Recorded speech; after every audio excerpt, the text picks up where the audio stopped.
అరుణించిన ఘనదేవానికి స్తోత్రములు.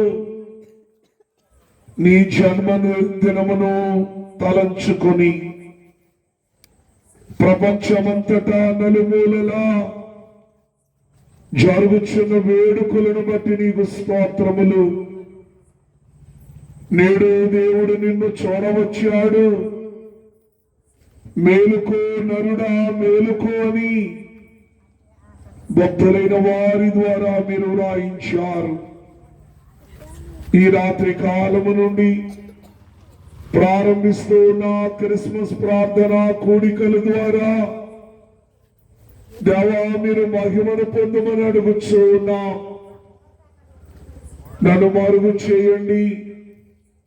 కొద్ది సమయము మీరు మాతో మాట్లాడమని మంచి బోధకుడైన క్రీస్తు వారి ద్వారా వేడుకొనుచున్నాము పరమ తండ్రి. ఆమేన్. కూడి వచ్చిన ఎల్లరికును కృపయు సమాధానము కలుగునుగాక. ఆమేన్. బాక్స్ కొంచెం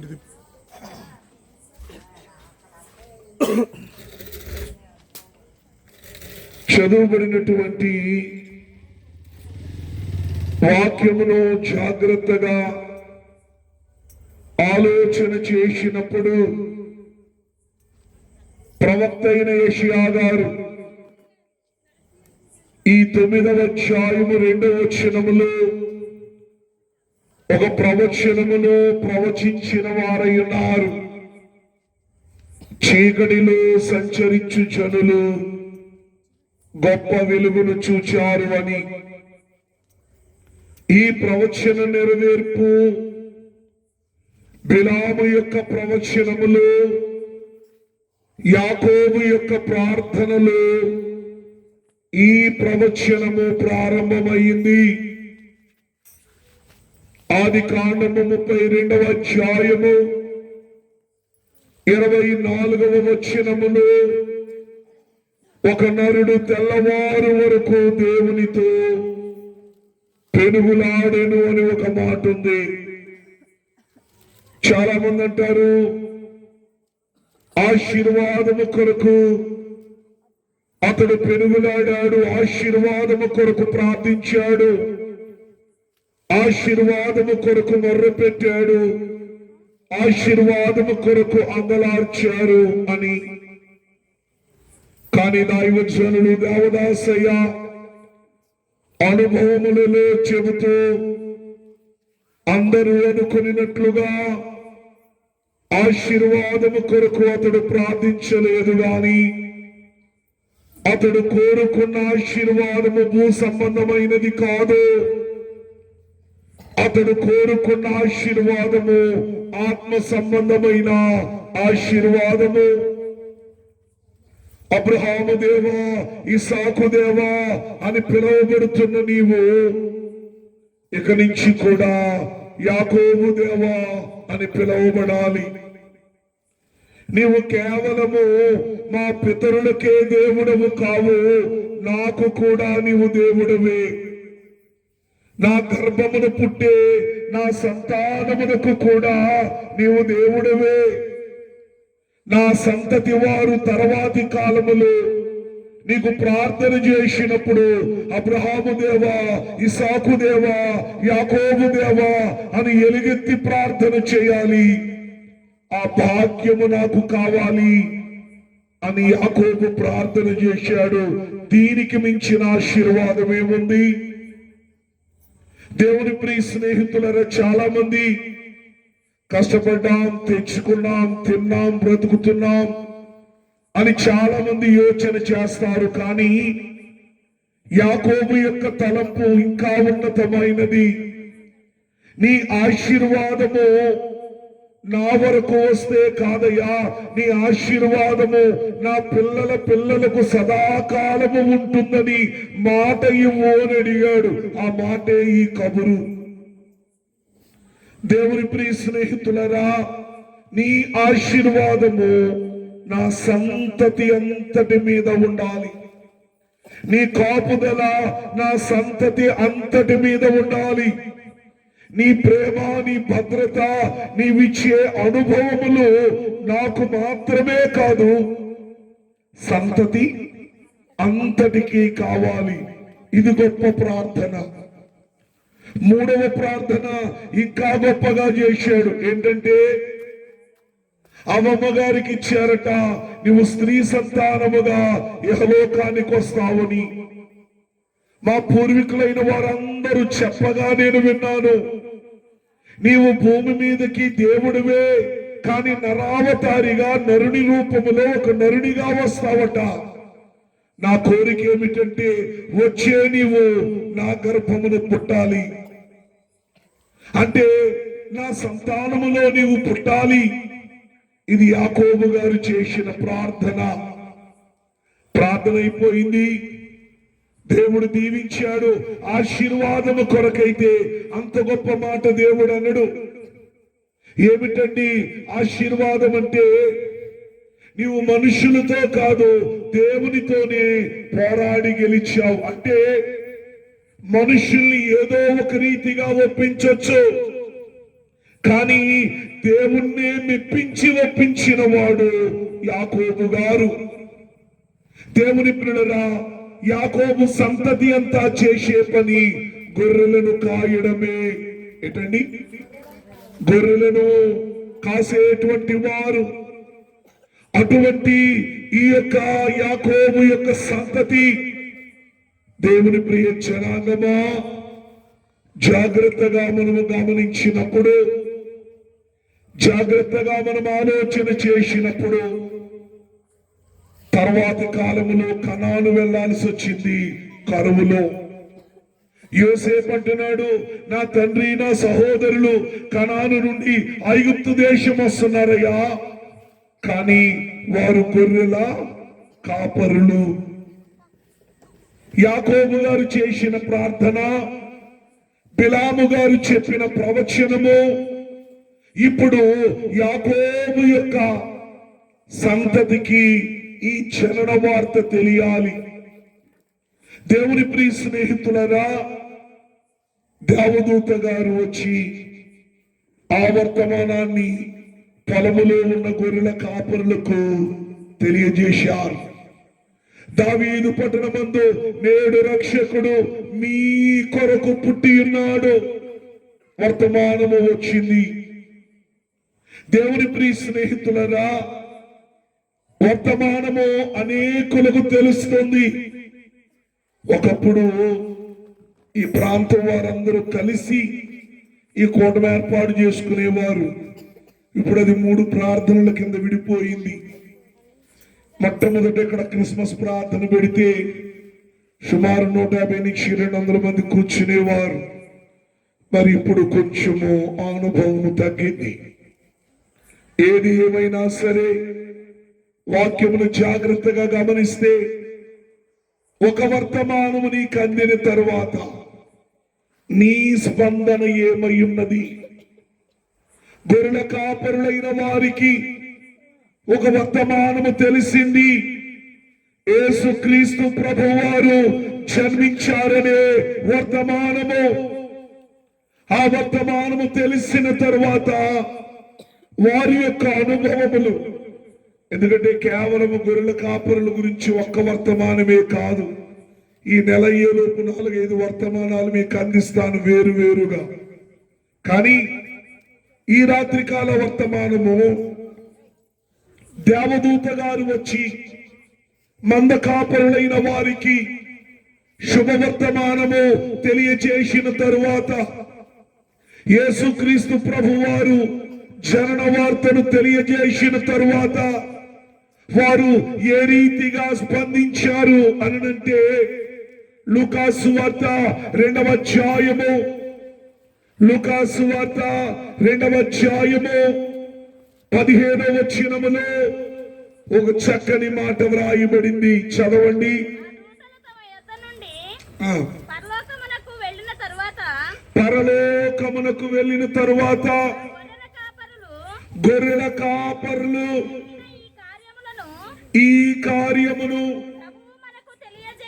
ప్రభువే మనకు తెలియజేయించి ఉన్నాడు. చాలు. ప్రియులరా గమనించండి, వీరనుకునే మాట ప్రభువు మనతో మాట్లాడారు, దేవుడు మనతో మాట్లాడారు. ఈ వర్తమానము దేవదూత చెప్పడము కాదు, మనుషులు చెప్పడము కాదు, దేవుడే ఈ వర్తమానాన్ని, ఈ కబురుని మనకు పంపించారు. ఎంత గొప్ప మాట కదా! ఇది దేవుని చిత్తమని, దేవుని ద్వారా పంపబడిన వర్తమానము అని వారు విశ్వాసముంచిన అనుభవము చూడగలుగుతున్నారు. దేవుని ప్రియ స్నేహితులరా, ఈ విశ్వాస అనుభవము ఎంతమంది కలిగి ఉన్నారు? దేవదూత గారు వచ్చి ఒక వర్తమానము చెబితే ఇది దేవుడే స్వయముగా మాకు అందజేసిన వర్తమానమని ఆ మంద కాపరులు, ఆ పామరులైన వారు, పాండిత్యము లేని వారు, జ్ఞానము లేని వారు, లోకములో ఘనత లేని వారు, వారు గ్రహించారు. ఈ దినాన్న టీవీల ద్వారా, యూట్యూబ్ల ద్వారా, మందిరాలలో, ఇతర చోట్ల జరిగే కార్యక్రమాలలో ఎన్నో సందేశాలు వింటూ ఉన్న ఓ ప్రియ సహోదరి, స్నేహితుడా, నా జీవితములో మార్పు కొరకు, నా క్షేమము కొరకు, నా మేలు కొరకు, నా ఆశీర్వాదము కొరకు దేవుడు ఈ సంగతులను తెలియపరిచారు అని ఎంతమంది విశ్వాసముంచగలుగుతున్నారు?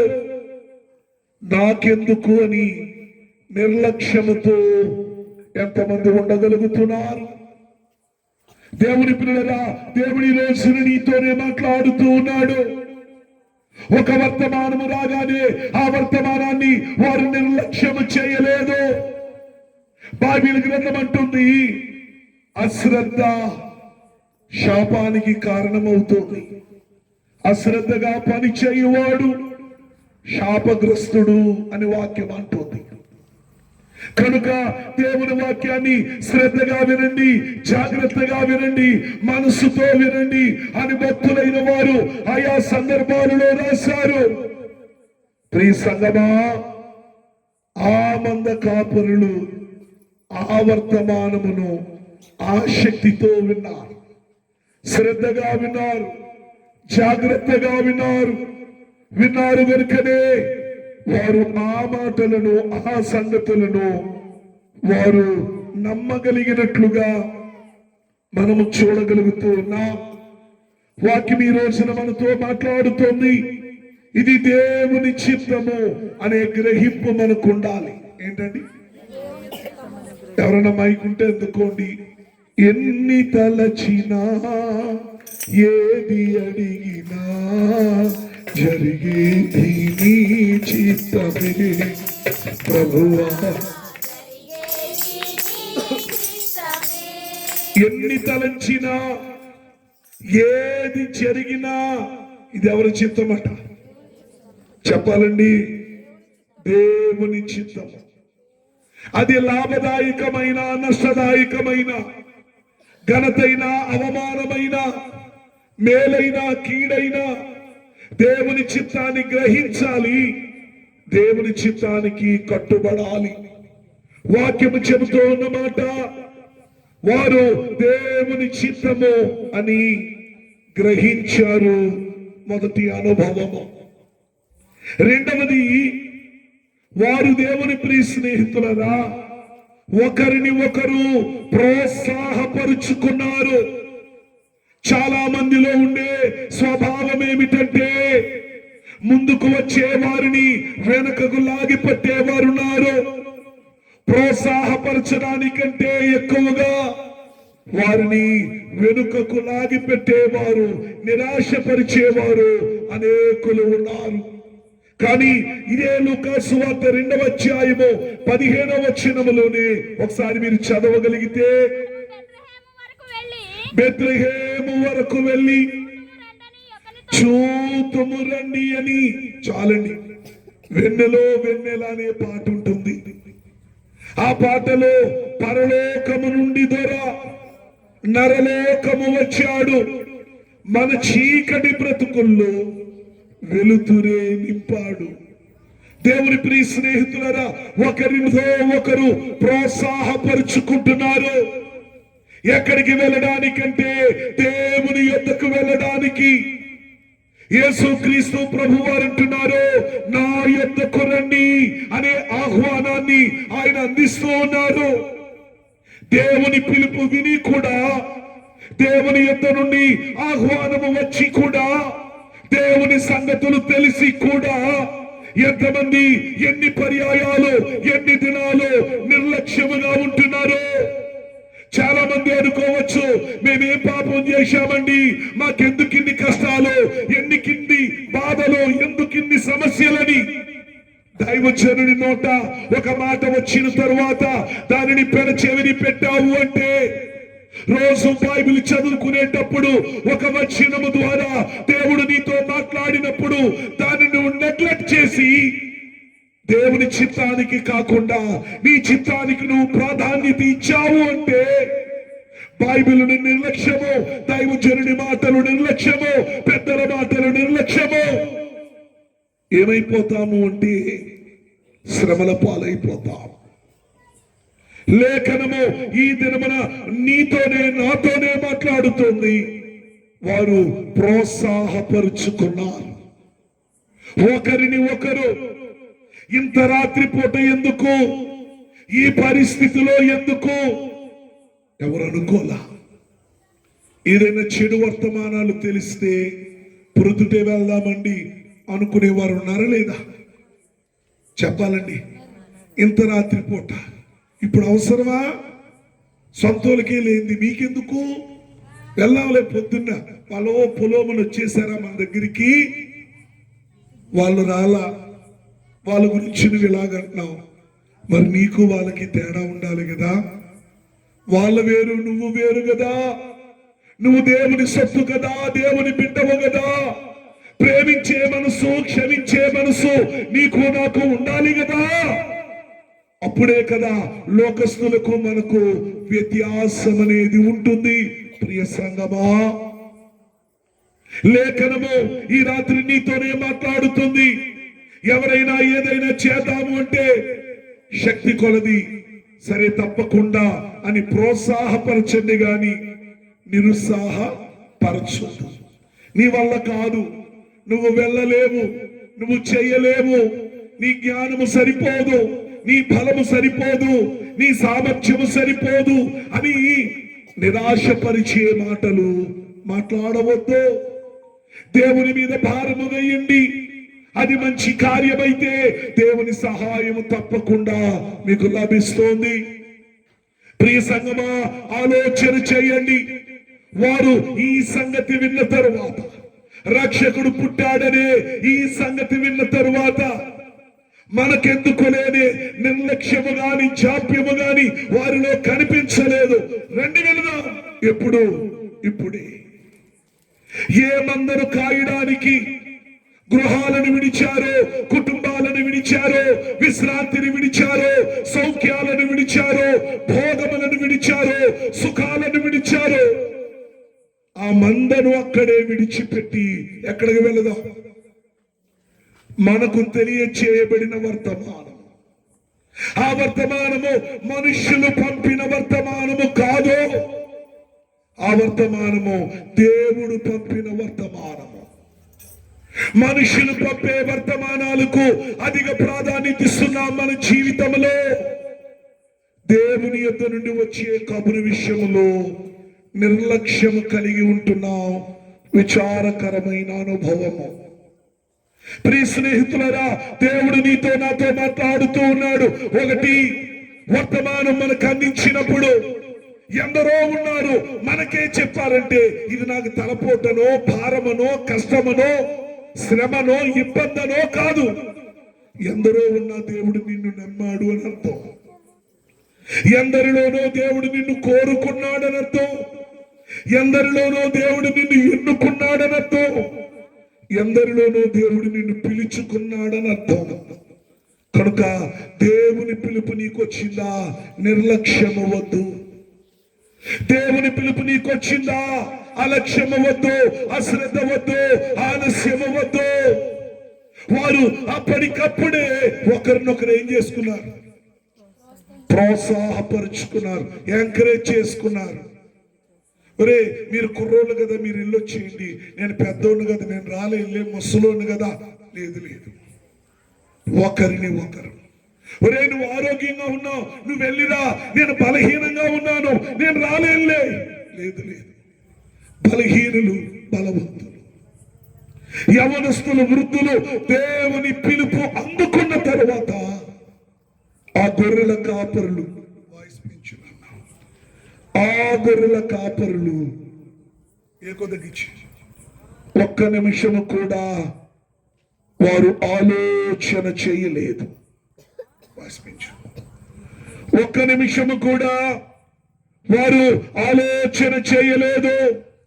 ఒకటి, ఇది దేవుని చిత్తమని గ్రహించారు. రెండవది, వారు ఒకరిని ఒకరు ప్రోత్సాహపరుచుకున్నారు. మూడవదిగా చూస్తే త్వరపడ్డారు అనుంది. ఒకసారి 16వ వచనం చూడండి. త్వరగా వెళ్ళి, చాలండి. దేవుని దగ్గరికి ఎలా వెళ్ళాలి? నాకు చిన్న సందేహము, మందిరానికి త్వరగా వెళ్ళాలా, మందిరములో నుండి ఇంటికి త్వరగా వెళ్ళాలా?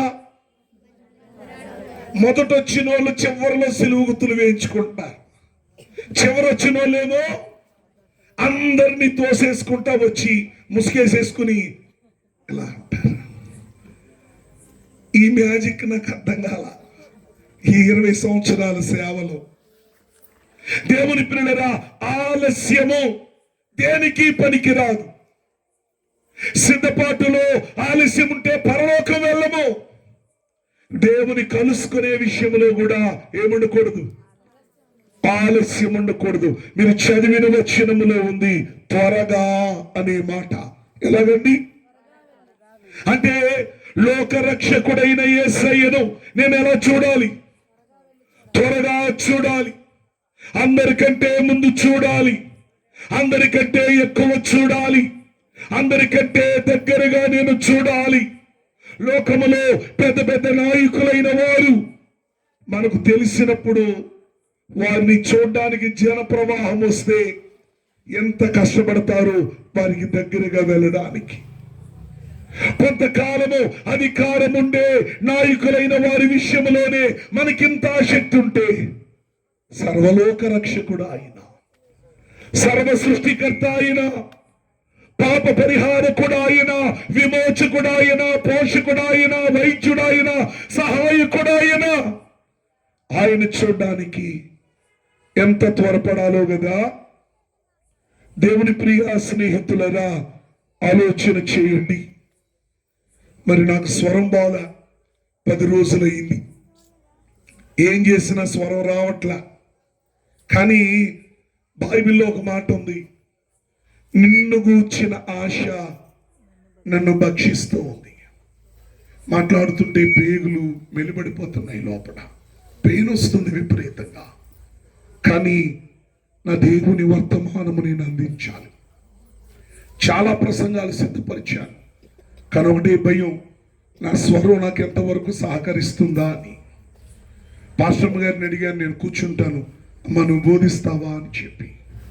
లేదండి, మీరు చెప్తేనే బిడలైన వారు తృప్తి పడతారు, నేను వెళ్ళి మొదలు పెడతాను, మీరు వచ్చి పిల్లలకు బోధించండి అని.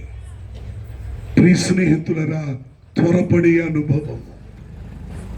నా దేవుని యొద్దకు నేను త్వరగా వెళ్ళాలి, నా దేవుని కలుసుకోవడానికి నేను త్వరగా వెళ్ళాలి. ఈ త్వర అనేటువంటి అనుభవము మొదటి రాకడ కాదు, రెండవ రాకడికి ఇంకా గొప్పగా చెప్పాలండి. పిల్లలైన వారు రేపు హోంవర్క్ చేస్తానని రోజు అంటే ఊరుకుంటారా? అంటారంట. ఏదైనా రేపు అంటే మీరు ఇష్టపడతారా? ఈ పూట చేసేయాలి, ఈ పూట అయిపోవాలి అంటాం. ఆ మంద కాపరుల్లో ఏముంది? కంగారు. ప్రభువుని మేము త్వరగా వెళ్ళి చూడం. ఎందుకంటే మేము దేవుడు కోరుకున్న జనాంగము. లోకములో ధనులైన వారు ఎందరో ఉండగా అల్పులైన మాకు ఈ కబురు వచ్చింది. లోకములో పండితులైన వారు ఎందరో ఉండగా పామరులమైన మాకు వచ్చింది ఈ కబురు. పట్టణములో ఎందరో భక్తులుండగా పొలములో ఉన్న ఈ మారుమూల ప్రాంతమైన మాకి కబురొచ్చింది. ఇక మేమేం చేయకూడదు, ఆలస్యము చేయకూడదు. మొదటిది, ఇది దేవుని చిత్తమనే గ్రహింపు. రెండవది, ఒకరిని ఒకరు ప్రోత్సాహపరుచుకున్నారు. మూడవది, త్వరపడ్డారు. ఎక్కడికి వెళ్ళడానికి? చెప్పాలి బంగారాలు.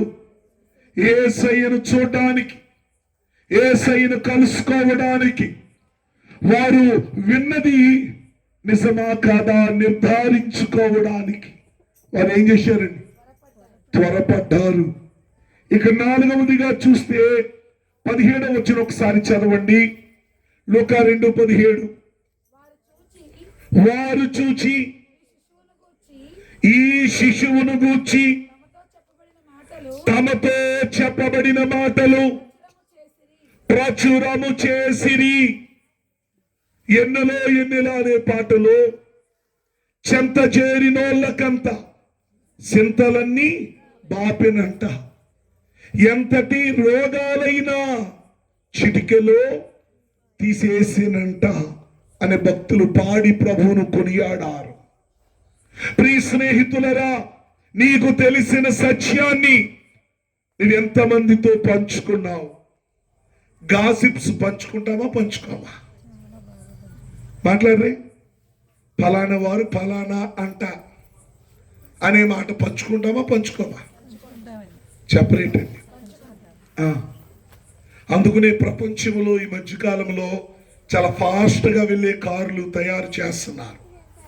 గంటకి 300-400 కిలోమీటర్లు వెళ్ళగలిగే కార్ల కోసం ట్రై చేస్తున్నారు. బుల్లెట్ ట్రైన్లు వెళ్తున్నాయి.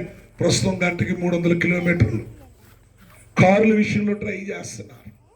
కానీ ఒక పెద్ద ఆయన అన్నాడట, నేను ఇంకా ఫాస్ట్గా వెళ్ళి ఒక కారు కొనుక్కున్నాను అన్నాడట. ఏంటంటే పుకారు అన్నాడట.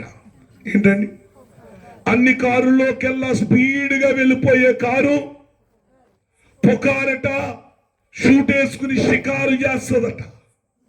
నిజమేమో నిమ్మలంగా తెలుస్తుందట. కానీ ముందే వెళ్ళిపోద్దండి. అంటని వెళ్ళిపోద్ది. నిజమో అని ఎవరు చెప్పరు. ఏమంటారు? అంత. ఇది అంటూ వ్యాధండి. ఒకరికొకరు ఏం చేస్తుంది? అందరం అనుకున్నాం కరోనా అంటు వ్యాధి అని. కరోనా కంటే పెద్ద అంటు వ్యాధి అంత అనే అంటు వ్యాధి. ప్రియ స్నేహితులరా, వీరు ప్రచురము చేస్తూ ఉన్నారు. ఎవరిని? యేసుక్రీస్తు ప్రభు వారిని. వెళ్ళారు గనుక, చూశారు గనుక, సంతోషించారు గనుక, కన్న వాటిని విన్న వాటిని గూర్చి వారు ఏం చేస్తున్నారు? ఇందాక రెండో మాట ప్రోత్సహించుకున్నారన్నాం కదా. ఇక్కడికి వచ్చిన వారు ఎవరన్నా మీ తోటి వారికి ఫోన్ చేసి, ఫస్ట్ క్రిస్మస్ ప్రేయర్ జరుగుతుంది ఈ రోజున పలాని చోట్ల యూత్ లీడర్లు అన్ని ఏర్పాట్లు చేస్తున్నారు, మరి నువ్వు వస్తున్నావా? నాకు ప్రాణం బాగోలేదే, నేను రాలేను. అబ్బే అలాంటి అలాగా ఓపు చేసుకోరా అని ఒక్కలన్నా ఇంకొకరు ప్రోత్సాహపరిచిన వాళ్ళు ఉన్నారా? అందుకని ఎంత ఆలస్యమైంది పాపం. రెండవది, త్వరగా అనేవాళ్ళు ఉన్నారా? టైం అయిపోతుంది. ఎలాగా? త్వరగా. ఎందుకంటే గొర్రెల కాపరులు కూడా ఏమనుకున్నారు? త్వరగా అనుకున్నారు. త్వరగా అనే అనుభవం. సరే, వచ్చి వెళ్ళిన తరువాత ఎంతమంది ప్రచురము చేస్తూ ఉన్నారు? మరి వచ్చే నెల 15వ తారీఖు క్రిస్మస్ పండుగ జరగబోతుంది. నేను 2 విషయాల్లో బాగా ఎదురు చూస్తాను. సంవత్సరం మొత్తంలో పుట్టినరోజులు, పెళ్లి రోజులు ఇవన్నీ నేను చూడను, కానీ పేరంపేటలో జరిగే సభల కొరకు ఎదురు చూస్తాను. తడికిలిపూడిలో జరిగే పండుగ కోసం ఎదురు చూస్తాను. నా జీవితంలో అద్భుతం అని చెప్పుకోదగిన 2 అనుభవాలు. 2 శక్తి కొలది కాదు, శక్తికి మించి ప్రయత్నిస్తాను. కానీ దీని విషయంలో పాజిటివ్గా మాట్లాడే వారి కంటే నెగిటివ్గా మాట్లాడేవారే ఎక్కువ. ప్రోత్సాహపరిచే వారి కంటే గేలం కాదు వలేసేసి ఆపేద్దామని చూసేవారే ఎక్కువ. ఎవరేమనుకున్నా ఏ మాటలు వినవద్దు, దేవవాక్యే నిజము, దిక్కులు చూడొద్దు. మీ బంధువులకి ఎంతమంది చెప్పారండి 15వ తారీఖు పుట్టింటి పండుగ జరుగుతుంది, కుటుంబముగా రండి, కుటుంబముగా దేవుణ్ణి ఆరాధిద్దామని? చాలా టైం ఉంది కదంటే. అదే బట్టలు కొనుక్కోవాలంటే 2-3 నెలల ముందు నుంచే పెద్ద గోరులేసి ఇదిగో పండుగ. పోయినసారి 2000 చీర అంటే 1500 ఇట్టే కొన్నాను, ఈసారి 3000 అవునా కదా?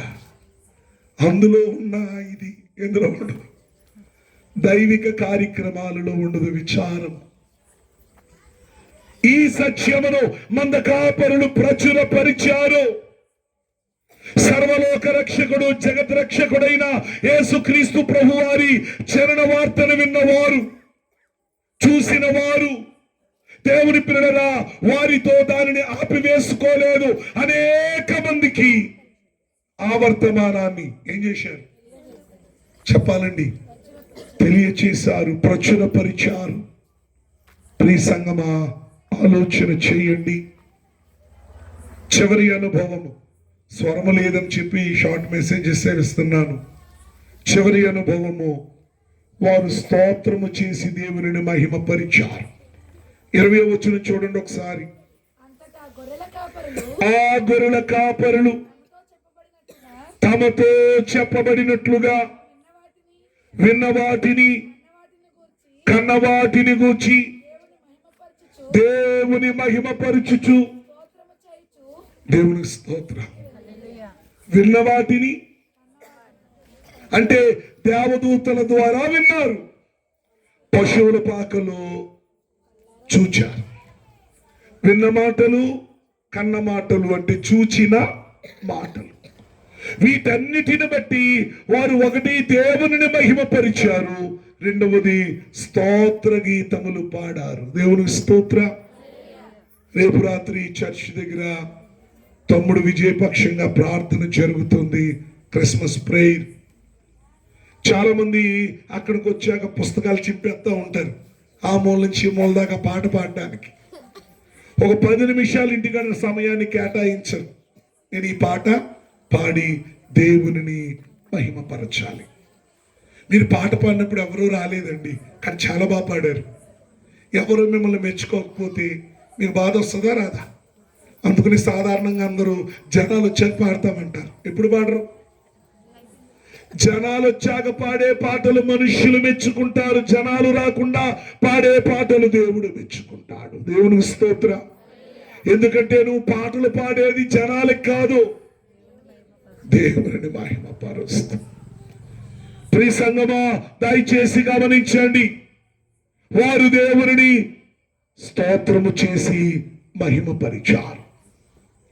దేవదూతలే కాదు, ఈ మంద కాపరులు కూడా స్తోత్ర గానాలు తీశారు, చేశారు దేవునికి. ఒక్క వర్తమానము వారికి ఇన్ని పనులను జరిగించింది. దేవుడు ఎన్నో వర్తమానాలు మీకు అందిస్తూ ఉన్నారు అనుదినము. మీ స్పందన ఏమై ఉన్నది? మీ అనుభవాలు ఏమై ఉన్నవి? దేవుని చిత్తమనే గ్రహింపు, దేవుని ఎద్దకు వెళ్ళాలనే ప్రోత్సాహము, త్వరపడాలనేటువంటి ఉద్దేశము, దేవుని గూర్చి 10 మందితో పంచుకోవాలనే ఆలోచన, దేవుని కార్యములను గూర్చి మహిమపరిచి స్తోత్రించే అనుభవము ఈ మంద కాపరులైన వారు కలిగి ఉన్నారు. మరి ఈ రోజున దేవుని స్తుతించగలుగుతున్నామా? దేవుని మహిమపరచగలుగుతున్నామా? కేవలము ఈ రక్షణ గొర్రెల కాపురులకేనా, జ్ఞానులకేనా, యూదులకేనా, ఇశ్రాయేలీయులకేనా, మనందరికీ కాదా?